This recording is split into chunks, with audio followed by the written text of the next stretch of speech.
I think like last fall, like around this time, I was like, okay, I'm gonna start riding again. And then pretty randomly got like hooked up with the Hit Squad to ride this past year, and was like, all right, I'm racing, like I'm going back to off-road and I'm doing That's it. amazing. Full send. Yeah. So yeah, it was kind of just like really all over, but ended up like here. Yeah. And it's like honestly perfect. Hey everyone, welcome back to the Bonk Babes podcast. We're so happy to have you here. This week we talked to Ruth Holcomb, who is a powerhouse U23 Lifetime Grand Prix winner. She's earned her qualifying spot into the Lifetime Grand Prix for the 2026 season. We talked about all different types of things, what she's studying in college right now, how she'll graduate and then have to go and race Unbound the same like 2 weeks. Her experience on Hit Squad and more. So make sure to tune in. And then our sponsor for this episode and our whole channel is Bike Tires Direct. Bike Tires Direct has sponsored our podcast and the Bonk Bros podcast for a long time. So go check out their website. They have all different stuff from bike components to t-shirts to kits to bags. Everything that you need is on biketiresdirect.com, and use code BONKBABES at checkout for a discount off of your order. So enjoy the podcast. Hey guys. Hey. Hello. We have U23 Grand Prix winner and 2026 Lifetime Grand Prix-er. Yeah. Ruth Holcomb on the pod. Welcome, Ruth. Hi guys. Thank you for having me. How you doing? Oh, I'm good. I'm a little sleepy. It's like a very sleepy morning here. So Yeah. Sleepy Monday. Monday mornings. And are you in college? I am in college, yeah. I try and wake up early, but it's not really like, it's not my thing. It's my roommate's thing. So like I'll hear her get up. I'm like, oh, I can get up with her. And then I get up and I'm like, that was a bad idea. Yeah, I think when I was in college, my like earliest that I could wake up was like 10 a.m. So yeah, Wow. I mean, that's a good hour. I like 10 a.m. So Yeah. That's a solid amount of sleep, Grace. well, I wouldn't go to bed till like 2 a.m. So Of course, party gal. Mhm. Sorry, can we just All night. appreciate Grace's friend? I just keep seeing these legs pop up in the pod in the corner. everyone will be like, who's listening will be like, who?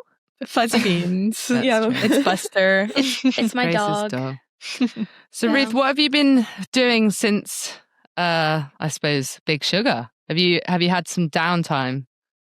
yeah, I've been like mostly in off season. I took 2 weeks like completely off the bike, which is pretty nice. I'm in school, so I've been doing a lot of school, which is like, I guess good, after missing like a few weeks for Big Sugar, but you know, it's been pretty chill. It's been nice though. I'm a chemistry major, but I'm also doing some like earth science stuff. So I got to go on like a really cool field trip, where we went and like looked at a bunch of like old volcanoes and stuff like that. Oh, That's sweet. cool.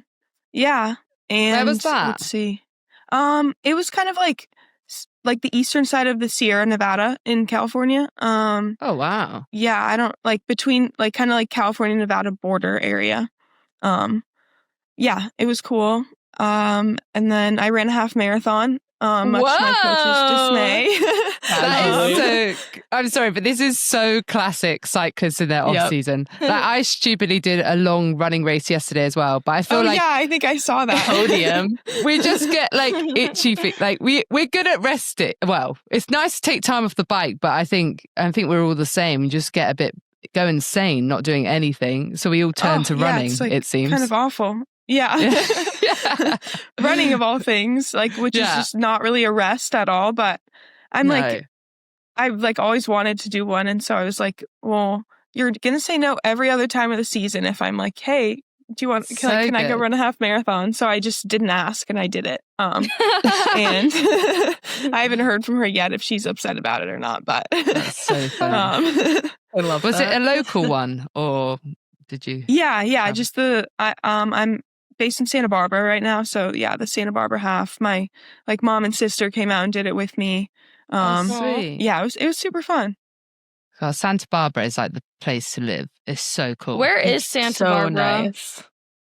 Santa Barbara is like, it's like an hour to an hour and a half north of LA on the coast. Do you know where LA is? Like south? But is Yeah, LA like far away from you, California. Grace. But it's like more north than San Diego. Yeah, so it goes like San Diego, LA, Santa Barbara. Okay. So actually, see, the first race of Lifetime is pretty local for you. Well, in comparison to the rest. Yeah, When you go yeah. to sea otter. It's like 2 or 3 like hours, 3 3 hours? hours away, I think. But yeah, like just drive up after school, which is nice. Yeah, that's so good. Yeah, and like pretty close to like my friends came and like I run the like UCSB bike team as well, and so like they all come up and do it, which is fun. Yeah. So yeah, it's like reasonably local. How do you Nice. balance everything you're doing? Like you're saying about all your school, and how did you balance that along Lifetime? You know, it's definitely been easier with Lifetime. I came from like XCO racing, and so I'd spend like a couple months a year in Europe and like trying to like travel back and forth to do all the World Cups, and like it was just like so exhausting. I like had to take like a semester off of school to like try and do it all. And like at the Wow. time I was like in like kind of the lower division classes, so it's easier, but like kind of the past like couple years have been just like so demanding with school. So like obviously there's time in the day to like go to school and ride your bike, but you can't be in two places at once. So I think that's been like the hardest part for me is like I have all these labs that are like really hard to miss. And I'm just like, yeah, well, I'm gonna be gone like this whole week and next week. Like, what do you want to do about it? And like I've gotten lucky. I have like good teachers that help, but I just try and kind of like, okay, like this month I'm not riding my bike, so I'm just gonna like do all of my like all the stuff that I like need to graduate. Like I'm gonna like go on that field trip that I had to go on, and I'm gonna like take the hard classes this fall so I can like get the labs out of the way, like that kind of thing. Yeah, I mean it's not perfect, but like I'm like really bad at doing nothing, like most cyclists I feel like are, and so like having like the school aspect and like the biking aspect, like honestly I think is like pretty helpful for me. But yeah, definitely I'm kind of coming to a T right now of like I really just need to graduate, but I also like am now in the Grand Prix next year. So I've been trying to figure that out actually, but don't have like a great answer for you yet on that one. So are you a junior in college or a senior? I'm a senior, so I'll be done in the spring, which is super nice. But it's not until like after Sea Otter and Unbound that like I'll May, be done. right? Mm-hmm. Yeah. Like first week of June, I think. So so when you're like planning your big training block for Unbound, you're going to be having finals and stuff. It works super well. Yeah, like finals, graduation, Unbound are all like right together. Perfect. Super fun. Yeah. Talk us a little bit about how you got into cycling in the first place, because it kind of sounds like this is all you've known is juggling school alongside being on the bike and everything. So would you pretty much grow up on the bike? Because you're an insane mountain biker. Like your skills are so cool to see. And Thank you. So young. Yeah, I'm from Durango. So I don't like, I mean, everyone kind of rides bikes there. So I kind of like grew up with just like, you know, everyone riding bikes, and I was on like the local program, obviously. I started mountain bikes, and when I was in high school, I got on like this junior development team called Bear National Team, which like does most of the like junior cycling stuff in North America. So I rode with them for like 7 years, and it was super awesome. Like raced a bunch of World Cups, raced Worlds. It was like really cool. I loved it, and like I thought that was like kind of what I wanted to do. I was like, I'm gonna be a World Cup racer. It's gonna be sick. And then I got to college and like into U23, and just like it was just so hard, like trying to do both. And I also was like going to these World Cups and like just not doing very well. Like I'd go and like, you know, like plan my whole winter out and then go get like 40th. And I'm like, okay, this is just really not working for me. So my coach is like, she's like based on road bikes mostly. And so she was like, I think we should like put you on the road for like a year and like just see how your engine develops. Like, I think you'd be really good if you want to get back on your mountain bike. And so then like she put me on the road and on the track, and I like did that for like a year. And then I like got a pretty bad concussion. Well, actually my second concussion on the road, and I couldn't do school or bike. And so I was just like, all right, I'm done biking. Like, this is it. It's been like a good run. But that also didn't last very long. And then like, I think like last fall, like around this time, I was like, okay, I'm going to start riding again. And then like, pretty randomly got like hooked up with the hit squad to ride this past year, and was like, all right, I'm racing, like I'm going back to off-road and I'm doing That's it. amazing. Full send. Yeah. So cool. So yeah, it was kind of just like really all over, but ended up like here. Yeah. And it's like honestly perfect, like just being pretty domestic. I mean, you know what it's like to like race like internationally, like you just kind of have to live over there. You have to spend a lot of time like not there, and it's hard. I'm sure you know. I think it's amazing to hear as well, like the journey of you. Like, it just shows everyone who's young out there and finding their way in sport. Like, it's okay to have a year out of sport and come back to it. I think that's such an important message, because I got lost the same thing when I was like 16. I was like, I quit all my sport and was like, I can't do this, it's too much. And then, similar to you, I realised actually sport is what I needed in my life, and got back into it. But you definitely go for a roller coaster. But I suppose how did you hear about Lifetime? Or was it Hit Squad approached you and then you found out about the series? I mean, I had like kind of known about Lifetime, like just kind of being in the bike world, obviously, like I think you see a lot of it. And I had never really thought about doing it, honestly. Like, I honestly had only ridden 100 miles once before I like joined the team and started racing gravel. So it was definitely like a huge adjustment for me. But I had also kind of been like, I don't want to do that kind of racing. Like, I don't want to race gravel.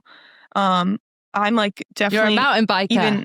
Exactly. I'm a mountain biker. And like, even in like the XCO world, like, there's like a hill in the course. I'm like, that hill's kind of too big. Like, I don't really like that one. So funny.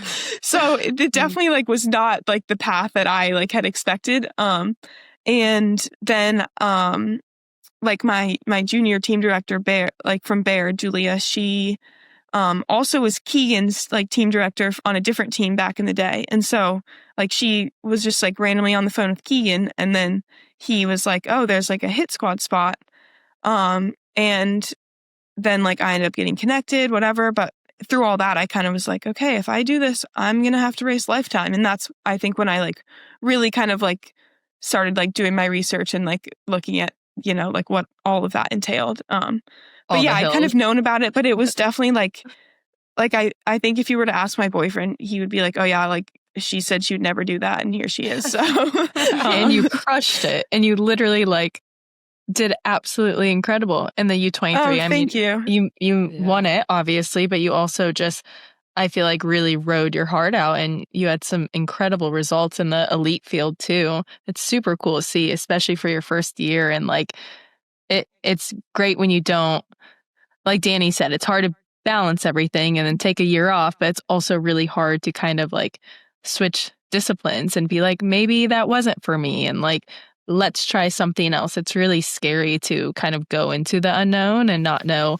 how you're going to perform. So really like big props to you for taking advantage of it. I'm super excited to see how you do next year. How are you feeling about year 2? Yeah, thanks. I'm excited. I like obviously coming into this past year, like I really had no idea what I was getting into. I had never really like I'd been on like a junior development team. I'd never really been on a pro team. I'd ridden 100 miles like, you know, once before. And like, I remember like probably until around Leadville last year, I was just like, I don't know if this is for me. Like I get out there and I'm good for like 2 or 3 hours and then I just die and I like cannot do it. And it just was like definitely really hard. And I think I'd also taken almost a year off the bike. So kind of like rebuilding like all of that fitness was really hard. And then like I had a like pretty good Leadville, which was like super encouraging. And then like Schwamigan is like kind of right up my alley. It's sort of like an XC race. So like I had like a lot of confidence there, and I just think it kind of like built into the sugars. And now I just feel like I've met so many people. I like know kind of how you're supposed to race these things a little better. And like I just feel like I learned so much this year. So I'm like super excited to like take that all into next year.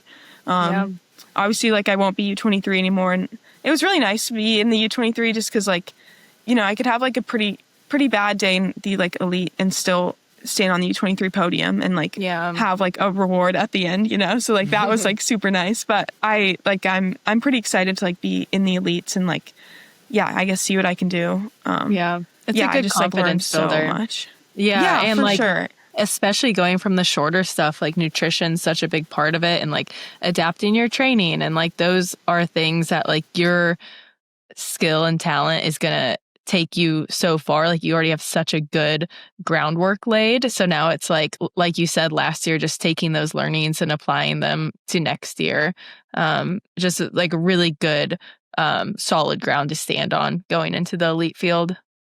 For sure. Yeah. I mean, I think it's going to be great. And it's like, I just like sort of know people in the field now and like how to race. And like, it's just like, and the nutrition thing, like, I mean, you could ask anyone on the XCO side, like I was the worst. Like I would not eat anything during my races. And so when my coach is like, so you're going to have to eat 90 to 100 grams of carbs on your like ride. So like, let's start working on it. I was like, I'm not doing that. And then I was like, okay, fine. It is crazy though, how I feel like the nutrition thing, it's even in the last couple of years that it's changed like dramatically. I remember doing like stage racing, and I think I used to have like 2 gels per stage. And then you're like, I'll bring a gel just in case. The emotional support gel that doesn't actually get you in. Like never.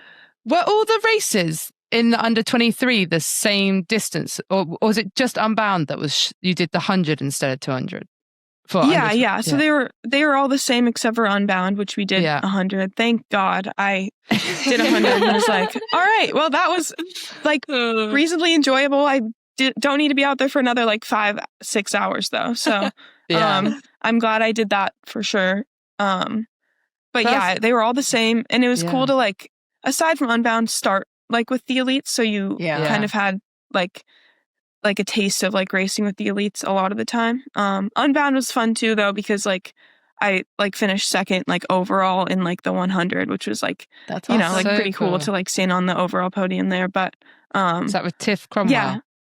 That's so cool. She was gone pretty soon. I was like, okay, I just need to like follow her through the crowd, and you know, like she's world tour roadie, like definitely could not follow her through the crowd. But it was like cool to be out there with her, and like it was cool. But I do appreciate like the all women's start versus like that was like U23s, Masters men, U23 men, like just chaos, you know? Oh, wow. Yeah. That's what you had at each race? Just at Unbound. Oh, just at Unbound. The rest of them, we had like the women's start, obviously, but. I was in that start because I did the 100. Oh, yeah. There was so many crashes. A guy that I know like tore his ACL, and I was like, how'd you tear your ACL biking? Wow, and he was like, it was from a crash. But there were so many crashes. It was so bad. It was like every corner there was just like a crash, and you had to like figure out how to go around it. Yeah. And then it was really funny though, like hearing people after that, like all the elite men that I know were like, I just don't get how there's that many crashes in the 100 start. And I'm like, this is how every like mass start amateur race goes. Yes. Yeah. But then it was just like with the elite people that signed up for the 100 too.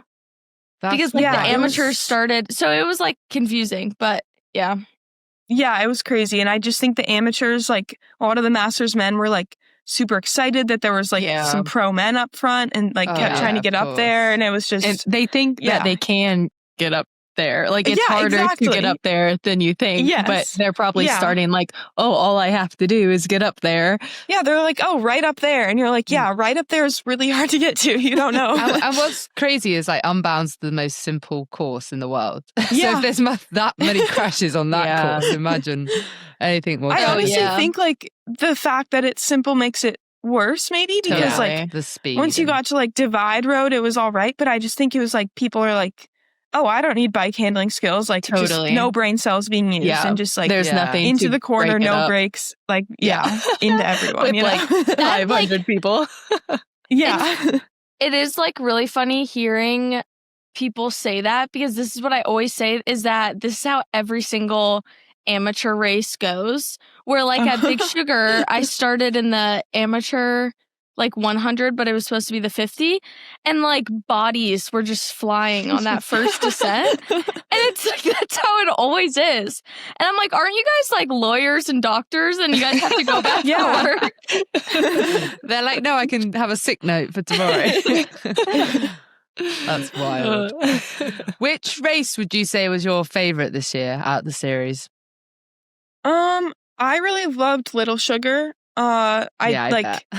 had a bit of bad, like I flatted pretty early, and then I had like a flask with all of my gels in it because I thought it'd be like super easy, and I lost the flask somewhere out there, no. and so it was just like kind That's of my dying biggest for fear. yeah. with But yeah, I like thought about it before too. I was like, this is a little like dicey, but like I don't know. Keegan was doing it, and I was like, if Keegan's doing it, like it's probably fine. That's Like so he would funny. have like thought this through. But yeah, I dropped him. Was just like, and like I don't know. Did any of you guys do Little Sugar? No. No. No. Like you're kind of just like winding on these trails, and like I loved it, but it all looks the same. So like at a certain point, you're like super bonked. You've been out there for like 4 hours. Yeah. Everything looks the same, and you're just like, yeah. whoa, That's- like where yeah. even am I? But That's what I everyone mean, says, I it's loved like- the mountain biking. And Yeah. it just like is nice to like just by like riding smooth, you like get an extra like, a few seconds every corner, Yeah. every downhill. So for me, that was really nice. Yeah. I suppose it's like the main race that has all the technical stuff, right? So it was nice for you to kind of show your skills. Yeah. I mean, Because everyone speaks about the ledges in mhm. Little Sugar. You're probably like, Yeah. yeah, it's easy. To be Hop over honest, them. like I didn't pre-ride the ledges, so I was like, okay, like I don't really know what we're coming into. And at the time, like I had like Melissa right on my wheel going into the ledges, and I was like, hey, like I'm like bonked, like, do you want to go? And she was like, no, like you're gonna be better in the ledges than I am.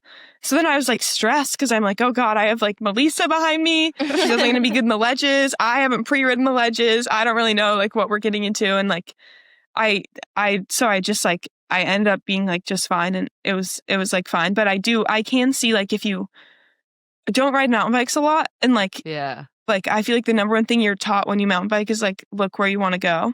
Mhm. But you are like on a bit of a ledge. So like if you're like not looking where you want to go, you're looking right at the ledge, then like yeah, I can see going how off. the ledges are like not where you want to be for sure. Yikes. I would fall off. Yeah, I mean, there was definitely like I came up on a lot of people in there that were just like off the side of the ledge, walking the like certain rocky parts. It was a little wet in there too, so like that Yeah. I think wasn't ideal. But yeah, it's just like the rocks are just very like sharp there. So Mhm. Yeah. I also think a lot of people flatted in there by like running into the side of the other ledge. So yeah, Do you I think- could see like Sorry. Do you no, think you're that good. it helps you not pre-riding a section of the course, or from like your XCO background it helps pre-riding? Because I feel like sometimes I find myself, if I've ridden a trail before, I go into it a little bit more scared because I'm like, oh, I almost ate shit at this part.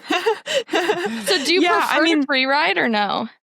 I think okay, like for an XCO race, like obviously you kind of like you should pre-ride, you should go out Mhm. and make sure you know all the features. But I agree, like sometimes there's courses and there's features that you're like, oh God, that was really scary. And then you get to it in the race and you're like all scared. I think for this course, it was like more of like a out of convenience thing. I was like, I don't want to drive out to Bella Vista and like try and figure out how to like make this a loop, and like it wasn't marked super well earlier in the week, and like, you know, just trying to like navigate it all. So yeah, I think for me it was like, yeah, out of convenience, like I don't want to waste my energy like going out to pre-ride this when I like sort of knew it wasn't going to be like that bad. I wouldn't say I would also say it maybe helped because I was like, I didn't know it was a climb. I was pretty tired, but I was like, oh, it's just the ledges. Like, I'm just going to like ride on through, you know?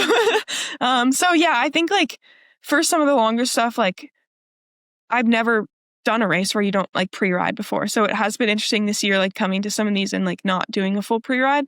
Yeah. But yeah, like in that situation, I was like, oh, this is fine. Like it's basically all the same out here. I wish I like would have ridden more of the finish just because there was like a couple big climbs in there that I was like, oh God, I wish I would have known about this. But I wish I had my gels for this. Exactly. Yeah. I wish I had my gels. But yeah, it definitely is like kind of nice to like, I mean, like the XCO stuff, it's like you do like 4 or 5 laps of a course, you know? And so it's kind of nice to be out there and like, you're like, oh, this is new. I haven't seen this before. It's kind of fun, you know? Talk to us a little about being on Hit Squad. I mean, going into that squad is pretty cool and like, I mean, phenomenal athletes. The easiest of them all. But like, how was it for you? Obviously, being the younger one on the team, did they like look after you pretty well? And it's just was Keegan giving advice? And what was it like from that point of view? Yeah, I mean, it was awesome. Honestly, it was like the best team I like could have asked for. I think. Like I really honestly got along with everyone. Like it was nice going into it because like Myron, our mechanic, I'd like worked with him like a few times before, and like we were pretty close. Cool. And then like, I mean, Alexis is just like really nice to have another woman on the team, and like she is just like so kind. Like in the first like team camp, I came with like an older pair of Giro shoes, and like we were all working with Giro that year, and she was like, oh, like let me send you a pair of the new ones they just sent me so you can like test them out before yours come. So like just like that's super so sweet and nice, and like always looking out for me, which is nice. And then like Keegan and Tobin and I like also just clicked really well. I think they kind of like were super similar to the boys I grew up with, like riding on the development team, and they also both came through like similar development teams. And so I think like the three of us just kind of had like this bond of like we grew up through the same things. But yeah, I mean, they were so helpful in like, you know, tire choice every race, but also like helping me figure out like what I should do, not just like telling me what to do. Connecting with sponsors, like they helped connect me with so many people, which was like super nice. And yeah, like it was really just like the best time, and like they were so helpful. And every race I just like Keegan would be doing something like that I'm like, what are you doing over there? And he'd be like, oh, well, I'm doing this for this. And I'm like, you probably learned. It's probably like some of the best learnings you can take. It's just like crazy. Sure. Yeah. So good. Yeah. And just kind of like seeing like everything that goes into it. Cause obviously like when you're on a team with people that are kind of like on your level, like you don't learn as much, I think, because like you're all kind of doing the same thing because you're on the same level. But when you're with someone like Keegan, who is like obviously like kind of breaking barriers in the sport, like you learn so much of like, oh, this is like what it takes to like kind of do that. So yeah, I mean, it was like I learned so much. It was awesome, and like they were also just so like they loved like helping me learn too, which was like really nice. Like I never was like, oh, I'm scared to ask like what they're doing right now. I'd be like, what is that? So it was cool, it was really great. And I mean, they've pretty much all of them have done every lifetime, or if not, like most of them. So the experience they bring from each race as well. And I mean, I'd love to hear what Keegan's tire chat is like versus Dylan's. Do you think he goes in as much depth as Dylan Johnson?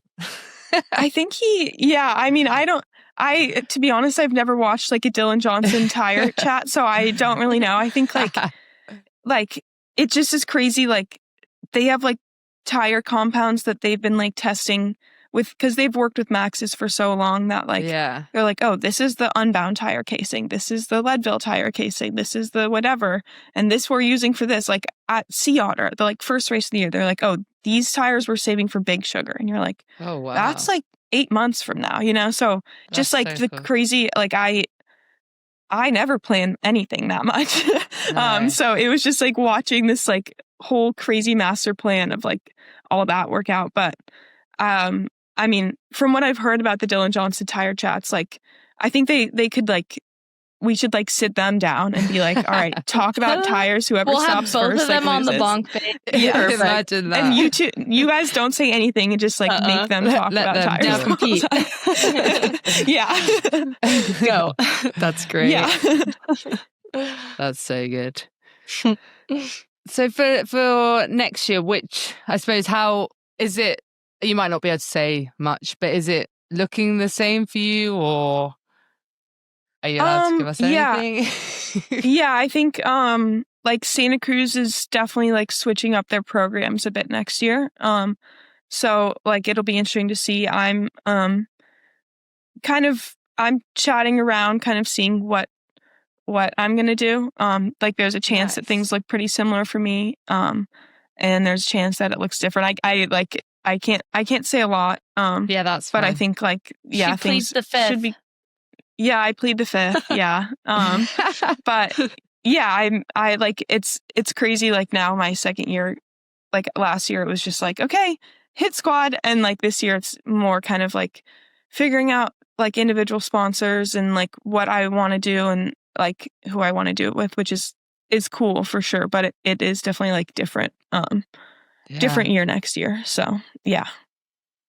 That's so cool. Is there any other under 23 athletes coming up, or is it just you? Because I know you automatically qualified, but I don't know. Yeah, for like any other doing the Grand Prix next year. Yeah, the or elite just, who's like no longer under 23. I don't think. I think I'm not sure if the other girls applied or not. I think I mean there's a couple really talented girls that like I was racing with last year. Like I mean the girl that got second, Alex, like I had no idea who she was really. And at Unbound, like this girl just like comes up next to me and she's like, "Hi, like I'm Alex. She's great. Like you're Ruth. It's nice to meet you." And she's like the nicest girl ever. Like midway she's through so Unbound, sweet. she's like, "I think I chipped my tooth," and is like showing me her tooth that she chipped. Stop. And like, yeah. And I'm like pretty box at this point. And I'm like, this girl's just like talking about her chipped tooth, and I'm like, she's so funny in the box right now. Yeah, she's like the sweetest. She has so and much I think energy, she's gonna doesn't be she? so much energy, and I think she's gonna be really good next year. Yeah. And then there's this other girl, Emily, who is like came from Bear, and she like won the Sea Otter U23. Wait, so and then like she's been a bit injured, but I think the U23 field is going to be like really talented. Emily Stapleton lives in the same town as me, so we ride together all really? the time. But she's Buster's dog sitter. Really? Oh my god, that's so funny. Yeah. So she's like literally, crazy. she'll stay at my house. But yeah, it's funny because we live in the same town. So that's so funny. cute. I didn't know that. Yeah, she's awesome. Like I think she also is going to be really good next year. yeah, and she has such a good mindset about it too. Do we know the full U23 field? Like, is that announced at the beginning of the year? Or is it like you have to get into it throughout? Yeah. So I think I don't know if they're. I sort of looked. I think they're changing it this year. I think you can still apply for U23 right now, and I think they take like a pretty bit. I think they take everyone that applies, honestly, and then you do Sea Otter and Unbound, and they take your best result out of one of those, and that's like how they score it to get you It's into like the the Grand wild Prix. card. Yeah, Yeah. exactly. Yeah. I guess it's exactly It's like the wild card Yeah. for U23. Yeah. Yeah. Yeah. But they just do wild card scoring for all, and then they take the top 10 everyone. U23s. Cool. That's cool. Mm-hmm. But honestly, I think this under 23 program is actually so good for developing you guys and like understanding all the different types of racing. Because honestly, I think what you've learned in a year it took me 3 years to gravel to learn the hard way. But like just having like older people around you, people that have been doing it for like years, it's amazing. No, I mean, program. I think it's incredible, and I also think like this hasn't existed before in this like way. You know, like everyone has just done XCO because like that's where the series is. That's where there's like national champs, world champs, and like there's just kind of like more of like a pathway. And I think it's like really cool to see on the U23 side that like now they have this U23 Grand Prix. They're like giving it some media coverage. A lot of these like younger kids are like getting on like little teams, getting sponsors. And I also think like practicing doing that and like relentlessly like emailing people like, hey, I'd love to work with you next year. My name's Ruth. And like, hey, will you email me back? You know, because like I think like I learned that last year. It's like, wow, people are really bad at like getting back to you. And like sometimes it just takes like, you know, a few emails, it's like, whatever. It's like a job in itself doing You all have to that. be an entrepreneur, right? Like you, especially in like the gravel racing and off-road and domestically, like you're saying, Ruth, like you literally have to be an entrepreneur too and gain those skills on the business side of it. It's crazy. And like, I think there's a little bit of that in XCO, but not as much because you just like go to like a factory team and everything's like sort of taken care of for you. And so, and also having to like have confidence in yourself and be like, totally, I deserve to be like sponsored by the sprint. I deserve to get paid this much money, which is like a really hard skill to learn, you know, like being on a call. Like, there's like nothing more uncomfortable than being on a call and they're like, so how much money are you expecting? Asking for what you need. So I like really think, oh, go for it. No, you go. Have any of your... Sorry, you go. No, I was just going to say, like, I think the U23 lifetime is like so good to like learn all these things for like everyone, me included. Yeah. Have any of your XCO friends, since you've done it, wanted to come over? Or like inquired about it more? I mean, I definitely inquired and definitely been like, wait, like you're getting paid to do this now? Like, I think that was definitely like a realization I had is like, like you have to be really good to make any money in the XCO world. And like doing super well at World Cups. And it's like such a big sacrifice, especially like coming over from America. And so competitive. And I think the gravel side of things just has like this really cool, like obviously you still have to be good, but there's just like such like, as we were just talking about, like the entrepreneur marketing side of things, which like kind of gives you like almost like an assist and like there's also like so many races, like even outside of Grand Prix in the United States, you can kind of build your own portfolio if you're just starting out. Like it's more accessible, like than World Cups. And so I think like a lot of them are kind of still where I was like a few years ago, like pretty set on it and like making a lot of progress, which is really cool. I do think that there are a lot of people that do XCO that are starting to realize like how good it can be. And like, I remember being like, oh, why would I ever do that? And now I'm like, oh my God, like I should have done this sooner, you know? I mean, I think we all get caught up in the bubble that we know, right? So I was the same when I was on the road. I was like, oh, I'll dabble into the gravel, but I would never switch over full time. And then it's literally, I did Unbound and then I was like, and I did pretty good. And then sponsors started contacting me. I'm like, why am I turning this down? Okay, fine. I'll go to gravel. Okay, fine. You can't put yourself in a box, right? Even I feel like road cycling has evolved so much where like people have found like their niche within road cycling itself. And like now you're seeing that in other disciplines where you're like, oh, I was an XCO racer and maybe I didn't like climbing hills or doing the shorter stuff, but then you're expanding and realizing that you can kind of find your pocket within bike racing as a whole. It's really cool to see. And like, I think you're going to see more and more gravel specialists, right? You're going to see people picking and choosing the races that suit them, or like the series, right? Like even the Grand Prix as a series might suit some and not others, in terms of like the length of the season and whatnot. Even like we had Haley on last pod and she did really well at all the stage races, the gravel stage racing. And you don't have like back-to-back stage racing in the Grand Prix, right? So you're going to see more and more people become confident within gravel in their own specialty, which is cool. No, it is really cool to see like, I mean, you could do a full season and not have a Grand Prix race in it and still have like a pretty like relevant season, which is like super interesting. And win money, have prize purses. Do you think you'll do many races outside of the Grand Prix? Because like, I mean, there's so many athletes that are literally like, no, the Grand Prix, I can only focus on that and maybe it might be the same for you if you're doing all your schooling, or are there a few races that you're like, I want to try that? Yeah, I mean, I would love to do more than just the Grand Prix. I think, like, obviously those races, like, you kind of have to do all 6, which kind of takes like priority. Like, I mean, you can not go to one, but then you risk like having a really bad race or getting a flat. And like, I think it'll see how my season like progresses. I like would love to get on the mountain bike side a little bit more. Like this year, Tobin and I like went up and did like a like 5-day enduro stage race up in Washington called Trans-Cascadia. That's awesome. And that so was like cool. probably my favorite race of the season, honestly. Yeah. Wow. And then there's like some domestic like XCO stuff. Like I raced XCO Nationals this past year. Like I'd love to like do a little bit of that if it fits, obviously. Yeah. Downhill and segment queen. Yep. Yeah.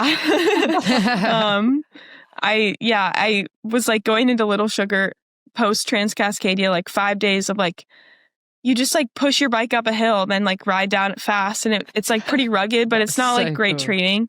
And then after that, I was kind of in scary. like a very low motivation funk. So I just kind of like did a little riding, but not a lot going into Little Sugar. And I was like, okay, well, hopefully the like enduro fitness paid off. And then I was like in like top 5 in the first quarter of the race. And I was like, oh, all right, I guess I'm good. So, That's so cool. yeah, I'd like love to do that again. I also like am sort of on the track a little bit, like in the velodrome. Yeah. I've been like doing some team pursuit stuff with them. So also maybe a little of that. You never know, honestly, like. She's ambidextrous. Yeah. I am ambidextrous. Super talented. She has She's a I just- track queen. Oh yeah. I've been getting it. Yeah, I was big on the track this year. Went to some team pursuit camps, and I'm in Boulder, so I have the nice. Okay. Boulder Valley Velodrome, and then the Springs isn't that far, obviously either. So I'll see you out there. Maybe. Yeah, I'll see you out there for sure. Yeah, maybe pop over for nationals or something. I don't know where it's at next year, track nationals, but yeah, I also have no idea. Yeah. But yeah, it's like it's fun. I mean, I'm sure you know it's so like, and fun. it's so hard. Like it's like I just feel like you can go so much harder on a track bike than you can like any other bike because you can't stop pedaling. So yeah, it's all anaerobic.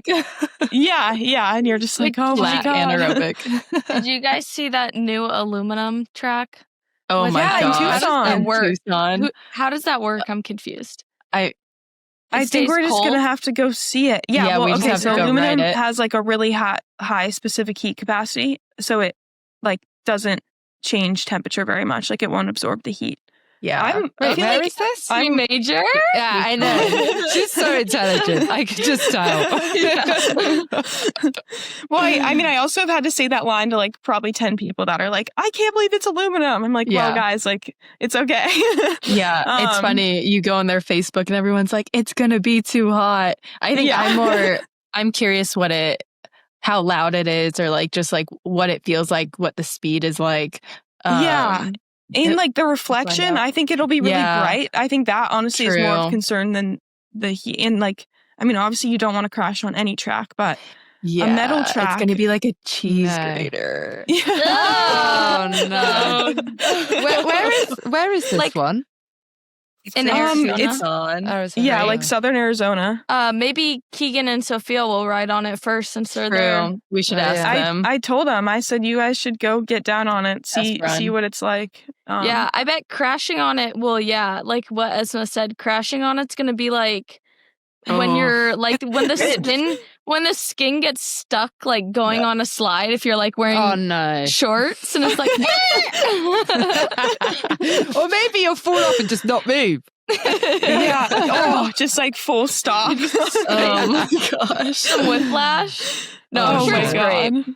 I'm sure it's great. There's probably a lot of like engineering that went into that. I Yeah. think like they definitely thought it through. Like I think that like people underestimate like how much a track costs to build. And so I'm sure they Totally. like put thought into it. It is You'd just think like that, a little. but on a similar note, where my parents live in the UK, they invested billions to make a surf reef, and the surf reef Oh. failed. Wow, that's crazy.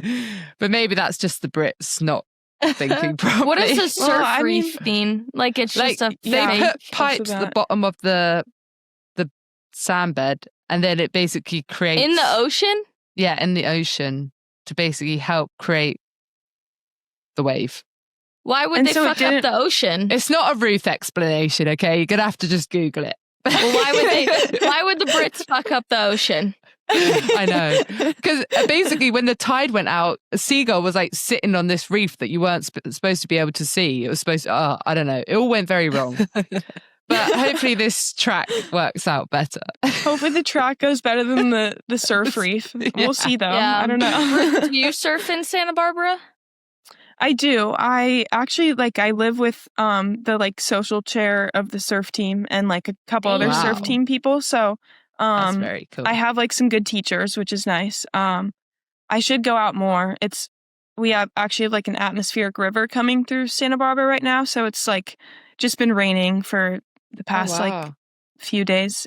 So once that clears up, I'm gonna hopefully try and go before I'm like fully out of off season. But yeah, I'm pretty bad. Like if someone like asks like, oh, do you surf? I'm like, I don't know if I can say yes to that, but I try really hard. That's funny. Do you train on Gibraltar Road a lot? I do. Yeah. That's where I do all my intervals. Basically, every time after Sea Otter, me and my boyfriend go down to Santa Barbara, and then we like train there for a bit. And was it 2 years ago? We got Sea Otter tattoos in Santa Barbara. Oh my gosh, that's so awesome. We were walking to the beach to go in the sea, and then we walked past the tattoo parlor, and we were like, "Oh, should we just go and get a tattoo?" And we did. Let's just go do it. That's so why awesome. not? That's very much my mentality. Probably not the best thing sometimes. Do you are like spontaneous tattoos like a common thing? Like how many spontaneous tattoos do you have? I got one at Big Sugar actually. Okay.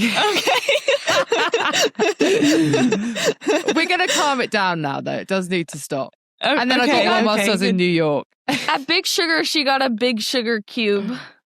No, I just got a plant. I'm joking. A plant. It's upside down. Crazy. But then what was funny is my mum was staying in my flat in Girona, and she was like, "I'm glad you've got a plant on your arm because all your real plants in your house are dead." I was like, "Can't kill this one." It's quite funny. Yeah, that one's with you for life. Exactly. What's your training looking like the next? Do you stay in Santa Barbara, or do you like go off on training camps? Yeah, I mean, I'm kind of like have to be here for my labs for school. Of course. I've been gone like every weekend this like quarter so far though, so that's been fun. I was just up in Santa Cruz for like one of the collegiate races. It was my first ride in 4 weeks was like the collegiate race, so it was like a little hard. It didn't feel super good, but it was like super low key, so it was fun. That's funny. And yeah, so I mean, there's like San Luis Obispo, Santa Cruz are like close enough that I like love to go ride there.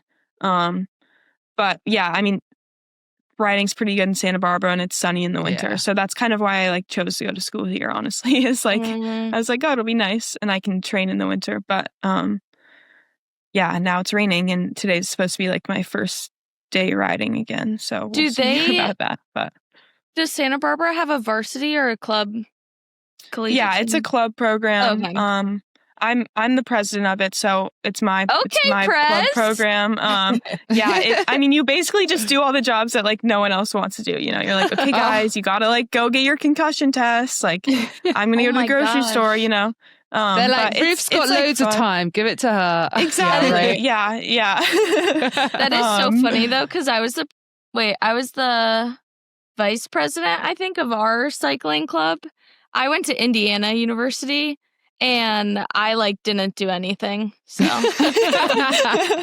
had to like host a crit race and then a road race and that was it. And I like barely did anything. Good job, Grace. I mean, I feel like if you have enough people working, like it's fine. We just like don't have that many. So the people that do stuff like have to do stuff. But we also run a road race and I'm like, okay, guys, like if you do nothing this quarter, just please come volunteer at the road race because like otherwise we can't do it. How big is the team? it's not that big. It's like I think like 30 kids. Oh, yeah. Yeah. So do you mostly ride by yourself when you're at school? Yeah, or do you ride with people? There's not like a ton of like actually like serious riders that go to UCSB, like some mountain bikers, but the mountain biking isn't great. So I spend a lot of time on the road. But there's like a few group rides that I go on. I befriended like some great like 30-year-old guys that are like really fun to ride with, you know. The bike dads. The bike dads, yeah, they're the best, honestly. 30 is okay, all right? Don't stop but me. for Ruth though, those are like her like dads. It's okay. I got told that it's you should call them uncles instead of dads. Yeah, I could do. Yeah, they are sort of. It's great. Like I like go on this like group ride every Friday, and it's like 7:30 in the morning, and like all of my housemates are like, "Why are you getting up at 7 on like a Friday morning? Like there's something wrong with you." And I'm like, "Well, I just have to go see the bike dads, you know? Like they're like That's so fun. We chat, you know." To be fair, I did exactly that in London, and it actually gets you so fit.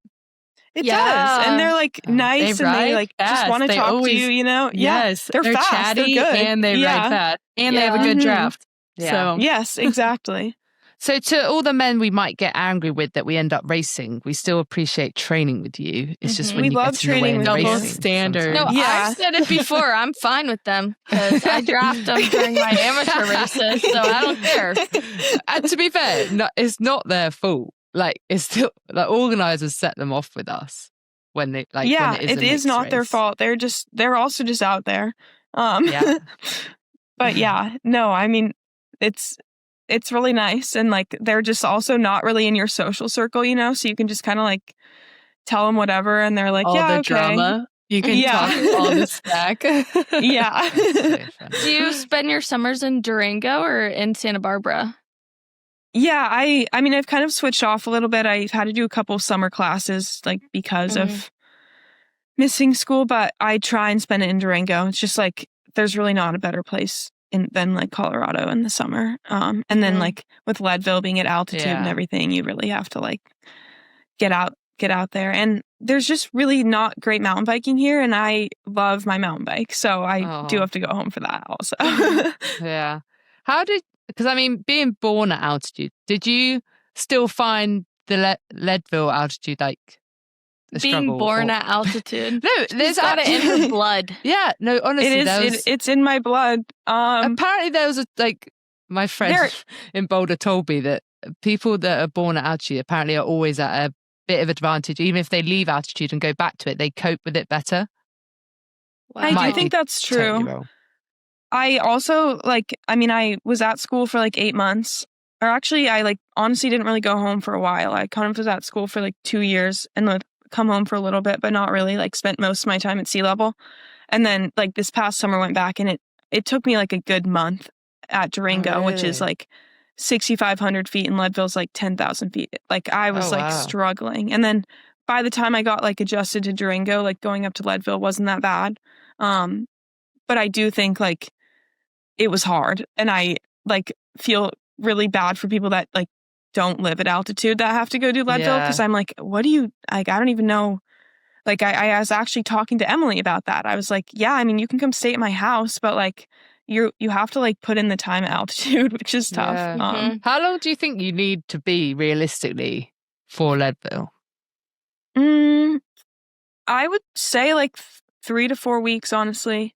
Wow. To be like really comfortable at Leadville altitude. I just think like Durango you could maybe get away with, but like 10,000 feet is just like really not messing around. Like I mean, it's hard to like go for a walk up there, you know? Yeah. So like I don't know. I mean, I was like terrified of Leadville this year because of that, and like it ended up being good, but it is just like it also is just such a different race because of that, you know? Like the whole time you're doing like tempo watts, and you're like, this is really hard for like tempo watts. But you have to, you know?